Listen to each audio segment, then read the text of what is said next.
আসসালামু আলাইকুম। এটা হচ্ছে ক্রসিং। এখান থেকে রেল ক্রসিং করে একটা থেকে আরেকটা যায়। আপনাদেরকে যদি দেখাই, বাংলা সিনেমায় যেখানে পা আটকাইতো, যেগুলোতে পা আটকাইতো,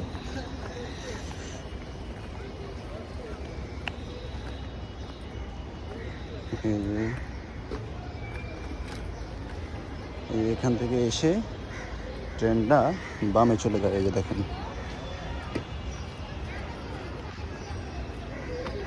কন্ট্রোল বক্স। এই যে দেখেন, এই যে চলে গেছে।